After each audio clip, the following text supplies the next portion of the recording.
Month back చెప్పాను కదా, పాప ఆత్మహత్య చేసుకుంది, ఆమె జాబ్ పోయిందని చెప్పేసి సాక్షి ఇచ్చారు కదా.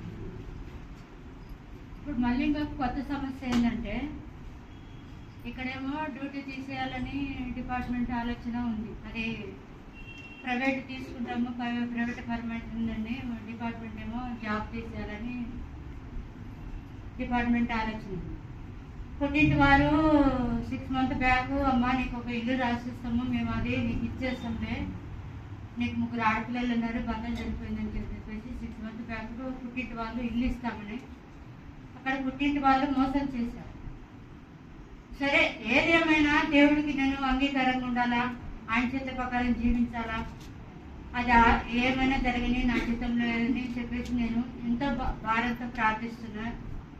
సమస్యలు ఎన్నున్నప్పటికైనా దేవుడి వైపే నేను చూస్తున్నప్పటికీ మొన్న ఆన్లైన్ ప్రేయర్లో నేను ఇంకా ఏం చేసినా నా పుట్టింటి ఏం ప్రయోజనం లేదు, ఇంకా కోర్టుకు వెళ్ళాలి, కోర్టుకు వెళ్ళి వాళ్ళు ఇస్తామని మోసం చేసింది కదా, సరే అని చెప్పేసి కోర్టులో తీర్మానం తీసుకొని కోర్టుకు వెళ్ళాలా, ఇంకా కోర్టు నుంచి నాకు న్యాయం జరగాలని చెప్పేసి ఆంధ్రలో కేసు ఫైల్ చేశాను.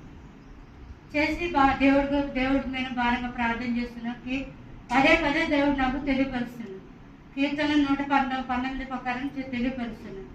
నీ పక్షాన నేను యుద్ధం చేస్తా, కోర్టులో కేసు వేయి, నీ పట్ల నేను యుద్ధం చేస్తా, ఇది పోయినా అదైనా దొరుకుతుంది, అది పోయినా ఇదైనా దొరుకుతుంది, కానీ నువ్వు నిరుత్సాహంలోకి వెళ్ళొద్దని చెప్పేసి పదే నాకు కీర్తన 119. అదే నేను నాకు చదువు లేనప్పుడు కొంచెం కళ్ళు కనిపించినప్పటికీ నేను ఎప్పటికైనా వాటిలో స్థిరత్వం ఉంటున్నా కాబట్టి నాకు పదే ఆన్లైన్ ప్రేయర్లో కూడా పదే అదే వాక్యం గుర్తు చేస్తున్నాడు.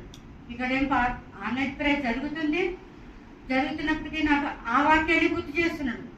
సరే, ఏదేమైనప్పటికీ నేను సరే దేవాని చిత్తం ఏముందని చెప్పేసి నేను సరేనని చెప్పేసి ఆ వాక్యం తెలుసుకుంటే దావీదు మహారాజుని ఎంతగా పట్టి చంపాలని ప్రయత్నం చేస్తున్నారో నన్ను కూడా అలాగనే చంపాలని ప్రయత్నంలో ఉన్నారంట. మా బంధువులు అయితేనేమి, డిపార్ట్మెంట్ అయితేనేమి, ఎవరైనా కూడా ఏమైనా చంపాలా, ఏమో అన్ని విషయంలో యుద్ధం గెలుస్తుంది, ఏ విషయంలో ఏమో ఓడిపోతలేదు, పిల్లల విషయంలో ఏమో గెలుస్తుంది, అన్ని విషయాలలో ఏమో ఒక దేవుడికి అంగీకారంగానే ఉంటుంది, కానీ ఈ లోకంలో ఎక్కడ ఏం జారిపోతలేదని చెప్పేసి దావీదు మహారాజుని ఎలా చంపాలని ఎత్తుమానం వేసిండ్రో నన్ను కూడా చంపాలని ఎత్తుమానం వేసినప్పటికీ దేవుడు ఏదేమైనా మన ఫాస్టింగ్ ప్రేయర్, మన ఆన్లైన్ ప్రేయర్ ద్వారా ఈ 119 దావీదు కీర్తన ద్వారా దేవుడు నాకు స్పష్టంగా తెలియపరచండు కాబట్టి ఈరోజు పాపకు టెక్ మేనేజర్లో జాబ్ వచ్చింది. మరి ఆ కోర్టు కేసు నుంచి నేను విడుదల కావాలని, మరి ఆ పిల్లలైతే పూర్తిగా దేవుడిని వదిలేసారు. ఇంకా నేను ఒక్కదాన్ని దేవుడిలోకి వస్తున్నా, కానీ పిల్లలైతే సంపూర్ణంగా దేవుడిని వదిలేసారు.